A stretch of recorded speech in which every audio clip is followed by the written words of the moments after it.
नमस्कार, जय जोहार, जय छत्तीसगढ़ संगवारी मन। अभी हम बैठे हैं अभी दुर्ग में जो सर है एसपी साहब है, बहुत बड़े पद में कार्यरत है, आईपीएस अफसर है। तो सर से गोड़ बात करबो। सर से हम वहाँ कोशिश करबो छत्तीसगढ़ी और हिंदी दोनों में बात करबो सर से। तो सर हमारे चैनल में यूट्यूब में धन्यवाद। इंडियन बबलू भैया यूट्यूब चैनल में सर आपके बहुत बहुत स्वागत है। सर आप मन के जो शिक्षा दीक्षा है सर, वो कहाँ आप मन के हुई से शिक्षा दीक्षा है, और आप मन प्रॉपर छत्तीसगढ़ से हो सर कि बाहर से हो? मैं बिहार का रहने वाला हूँ। बिहार में बेगूसराय ज़िला है, वहाँ मेरा जन्म हुआ था। जी सर। मेरे पिताजी इंडियन इंजीनियरिंग सर्विसेज के थ्रू मिलिट्री इंजीनियरिंग सर्विसेज में पदस्थ थे। तो देश के अलग अलग आर्मी स्कूल और केंद्रीय विद्यालय में मेरी शिक्षा हुई। रांची, रामगढ़, सिलीगुड़ी, पुणे, गोवा, दिल्ली, यहाँ हर जगह से मैंने केंद्रीय विद्यालय में पढ़ाई करी। और उसके बाद MBBS मैंने गवर्नमेंट मेडिकल कॉलेज गोवा से 2005 में कंप्लीट किया। और फिर मैंने एम्स नई दिल्ली से MD साइकेट्री में 2009 में कंप्लीट किया। उसके बाद दिल्ली के दूसरे सार्वजनिक अस्पताल जो है जीबी पंत हॉस्पिटल विभाग, वहाँ काम करने के बाद 2013 में 2012 सिविल सर्विस एग्जाम से मुझे IPS मिला। और 2013 में छत्तीसगढ़ काडर मुझे एलोकेट हुआ। छत्तीसगढ़ में तब से मैं सेवाएँ दे रहा हूँ। छत्तीसगढ़ में दुर्ग में प्रोबेशन पीरियड करने के बाद महासमुंद में FDOP, उसके बाद दंतेवाड़ा में एडिशनल SP, और तत्पश्चात मैं SP के रूप में कोंडागांव में, दंतेवाड़ा में, जांजगीर में, और चौथा जिला मेरा SP के रूप में दुर्ग जिला है। पिछले साल अप्रैल 2022 से मैं दुर्ग में पुलिस अधीक्षक के रूप में पदस्थ।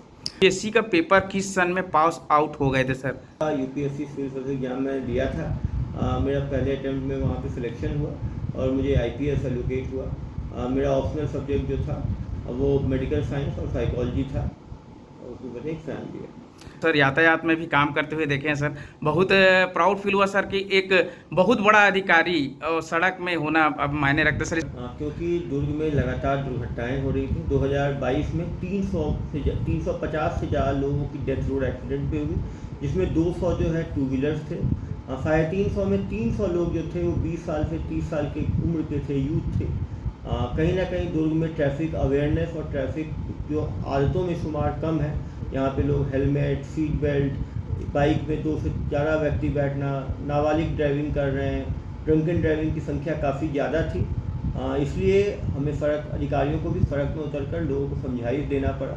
और अधिकारियों के रोड पे खड़े होने से, समझाइश देने से यदि कुछ जानें भी बच पाती हैं तो ये अपने आप में एक संतुष्टि देती है। और मुझे काफ़ी अच्छा लग रहा है कि पिछले 6 महीने में हेलमेट लगाने वालों की संख्या, सीट बेल्ट लगाने की संख्या, टू व्हीलर में 2 से ज़्यादा बैठने वालों की संख्या और ड्रंकन ड्राइविंग में काफ़ी कमी आई है। और दुर्ग जिले में मार्च अप्रैल में 2 महीने में यदि कंपेयर करेंगे जनवरी फरवरी से, तो एक्सीडेंट में भी 30% से ज़्यादा कमी आई। देखा सर, उसमें तो सर आपको सैल्यूट जरूर बनता है, क्योंकि आपने एक अधिकारी के लड़के को भी रोका हुआ था। DSP सर ऐसा बोल रहा था वो।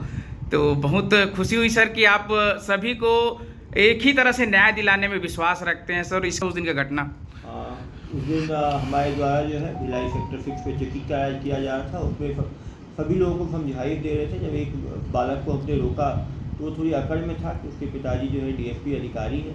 कानून सबके लिए बराबर है और जान सबके लिए बराबर है। भगवान का नियम सबके लिए बराबर जो है तौलता है।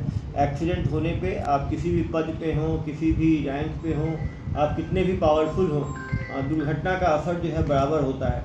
आप बड़े बड़े लोगों का, माननीय मंत्रीगण से लेके, सांसद से लेके, बड़े क्रिकेटर, बड़े बिजनेसमैन, सभी का रोड एक्सीडेंट में डेथ हुआ है।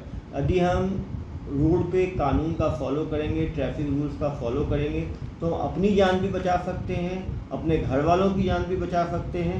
और जो सामान्य नागरिक हैं, कितनी बार हम कुचल देते हैं, धक्का दे देते हैं, उनकी जान भी बचती है।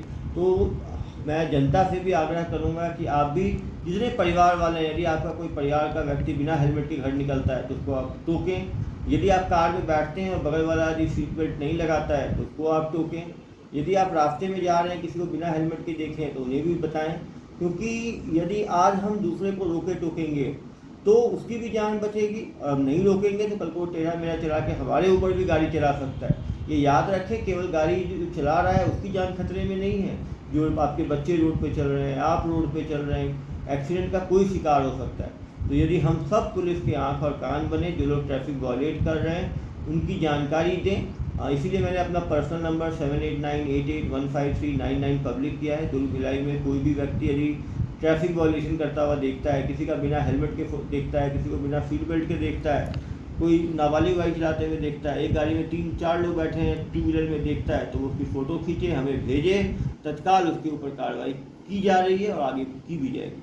चाहूँगा सर, आपका जो ट्रेनिंग हुआ है मेरे ख्याल से देहरादून में होता है ट्रेनिंग, तो वहाँ का सर कुछ बताइए, कुछ एक्सपीरियंस आपका कैसा अनुभव था वहाँ? ट्रेनिंग 3.5 महीने की फाउंडेशन कोर्स मसूरी उत्तराखंड में होता है, और फिर हमारे 1 साल का बेसिक कोर्स की जो ट्रेनिंग है वो सरदार वल्लभ भाई Patel national police academy Hyderabad में होता है। अच्छा। जो मसूरी की ट्रेनिंग में IAS, IPS, IFS तीनों की 3.5 महीने की फाउंडेशन कोर्स होता है, जिसमें कि प्रशासन के जो फाउंडेशन की चीज़ें हैं, प्रशासनिक अमला काम कैसे करता है, सीनियर अधिकारी आके बताते हैं, जो basic history, geography, polity, government की फंक्शनिंग वो समझाई जाती है। सबसे इम्पॉर्टेंट है कि जो सर्विसेज के बीच में IAS, IPS, फॉरेन सर्विस तीनों के बीच में जो यूनिटी होनी चाहिए, तीनों के बीच में कोऑर्डिनेशन होना चाहिए, वो चीज़ वहाँ आदमी सीखता है कि हम टीम वर्क में ही अच्छा काम कर सकते हैं। ज़िले में भी कलेक्टर महोदय हैं, SP हैं, यदि कोऑर्डिनेशन अच्छा रहे तो ज़िले को इसका फ़ायदा मिलता है। और उसके बाद हमारी रिगरस ट्रेनिंग 1 साल की नेशनल पुलिस एकेडमी हैदराबाद में होती है, जब वर्ल्ड स्टैंडर्ड इंफ्रास्ट्रक्चर है, इंडोर कानून की पढ़ाई कराई जाती है, लॉ ऑर्डर की पढ़ाई कराई जाती है, ट्रैफिक मैनेजमेंट हुआ, काउंसलिंग हुआ, नेगोशिएशन हुआ, सारे स्किल्स की ट्रेनिंग कराई जाती है। आउटडोर में फायरिंग प्रैक्टिस कराई जाती है, फिजिकल फिटनेस के बारे में कराया जाता है, योगा, मेडिटेशन। एक तरह से एक हॉलिस्टिक ट्रेनिंग है, भारत के सबसे अच्छे ट्रेनिंग इंस्टीट्यूट में से एक है। और निश्चित रूप से सबसे इम्पोर्टेंट चीज़ जो राष्ट्रीयता, देश के लिए काम करने की एक दृढ़ संकल्पता, एक एथिकल काम करना, जनता के लिए काम करना, ये चीज़ें आदमी अकेडमी से सीख के निकलता है। उसके बाद फील्ड ट्रेनिंग होती है, जब आदमी जनता के साथ सारे मीडिया, पॉलिटिशियन, सारे स्टेक होल्डर्स के साथ आदमी इंटरेक्ट करता है, और सबकी कोशिश होती है कि हम जनता के लिए बेहतरी का काम कर पाएँ। आप सुपरिटेंडेंट पुलिस SP के पद में किस सन में मतलब आपका प्रमोशन हुआ है, तो उसके बारे में बताइए। और दुर्ग में आप कब से कार्यरत हैं सर, इसके बारे में थोड़ा सा। प्रमोशन सुपरिटेंडेंट ऑफ पुलिस के रूप में हुआ। पहले मैं कोंडा गांव में 8 महीने रहा, उसके बाद दंतेवाड़ा में स्थापना 2018 अगस्त में हुई। दंतेवाड़ा में मेरे रहते हुए लोन राटू अभियान लॉन्च किया गया, जिसमें कि 600 माओवादियों ने 1 वर्ष के अंदर आत्मसमर्पण किया। दंतेवाड़ा में में रहते हुए काफ़ी सफल ऑपरेशंस किए गए, जिसमें कि सैकड़ों माओवादी मारे गए। वहाँ पर मुझे 2 बार भारत सरकार द्वारा पुलिस मेडल फॉर गैलेंट्री भी दिया गया, नक्सलियों को सफल ऑपरेशन में ढेर करने की ये में। निश्चित रूप से सफल टेन्योर रहा मेरा। उसके बाद मैं जांजगीर में 4 महीने रहा, उसके बाद दुर्ग में अप्रैल 2022 से पदस्थ हूँ, 1 साल मेरा पूरा हुआ है। यहाँ पर मेरे द्वारा महादेव ऐप बेटिंग के ऊपर जो है लगातार कार्रवाई की गई। महादेव ऐप के 35 ब्रांचेस देश भर में 7 राज्यों में जाकर दुर्ग पुलिस ने नस्ताबूद किए।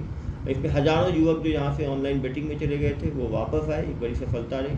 हमारे द्वारा साइबर अवेयरनेस के लिए लगातार वीडियोज़ बनाए जा रहे हैं, उसमें जनता में इसमें जागरूकता पर डेली मेरे पास सैकड़ों फ़ोन्स आते हैं कि सर हमें भी वीडियो देखा हमने, हमें भी फ़ोन आया था, हमने काट दिया, हमने उसको बताया ये गलत काम है, हम नहीं फंसेंगे। निश्चित रूप से हज़ारों लोग अब साइबर फ्रॉड के शिकार बन रहे थे, वीडियो देख के उस फ्रॉड से बच पा रहे हैं। पहली बार क्रिमिनल्स का लाइव इंट्रोगेशन कराया गया, जिसका कि एक पॉजिटिव इमेज गया कि जो एक रोमांटिसिज्म लोगों के अंदर था क्राइम को लेके, एडिक्शन को लेके, लोगों को समझ आ रहा है क्राइम के क्या कंसिक्वेंसेस हैं। क्रिमिनल कितना भी शातिर हो, कभी ना कभी पुलिस के हत्थे चढ़ता है, और फिर उसको और उसके जो परिवार वालों को काफ़ी लज्जा और काफ़ी शर्मिंदगी जो है वो झेलनी पड़ती है। लगातार क्रिमिनल्स की पर्सनल काउंसलिंग, फैमिली काउंसलिंग की जाती है कि वो जेल जाए तो जेल से निकलने के बाद वो क्राइम की दुनिया से दूर रहे। जो भी जेल के साथ लगातार मॉनिटरिंग की जा रही है कि जेल से निकलता है क्रिमिनल, वो दोबारा क्राइम की दुनिया में ना जाए। निश्चित रूप से जनता की मदद से अलग अलग नवाचार यहाँ पे किए जा रहे हैं। मैंने अपना पर्सनल नंबर व्हाट्सएप का जारी किया है, इस पर डेली कम से कम 300 से 400 फ़ोन आते हैं, हज़ारों व्हाट्सएप मैसेज आते हैं। जनता जो है आँख और कान का काम कर रही है, कोई भी व्यक्ति को कोई वॉयलेशन करते हुए देखते हैं तो तुरंत उसको भेजते हैं और तुरंत उस पर कार्रवाई की जाती है। तो निश्चित रूप से सोशल मीडिया का दुर्ग पुलिस ने बहुत ही अच्छा इस्तेमाल किया है। हमारे फेसबुक पे 3 लाख से ज़्यादा फॉलोअर्स हैं, इंस्टाग्राम पे 35,000 से ज़्यादा फॉलोअर्स हैं। ट्रांसपेरेंसी के साथ कार्य किया जा रहा है, कोई भी चीज़ होती है तुरंत उसको मीडिया के साथ शेयर किया जाता है, पारदर्शिता के साथ काम किया जाता है। इसलिए कारण है या तो स्पा सेंटर पे हो, तंबाकू पे हो, एक्साइज एक्ट पे हो, और किसी भी सारे ऑर्गेनाइज क्राइम के ऊपर जो है कार्रवाई की जाए। पहली बार दुर्ग पुलिस द्वारा जो है झारखंड से लेके, बंगाल से लेके बिहार में जितने साइबर क्रिमिनल थे उनको पकड़ के लाया गया, लोगों का पैसा वापस दिलाया गया। निश्चित रूप से साइंटिफिक और प्रोफेशनल पुलिसिंग के साथ दुर्ग पुलिस कार्य कर रही है। सर आपका समय देने के लिए, और सर ये मेरे तरफ से सलूट है आपको, क्योंकि आप बहुत भी हम लोग को इंटरव्यू दिया सर, बहुत बहुत धन्यवाद आपका। Thank you.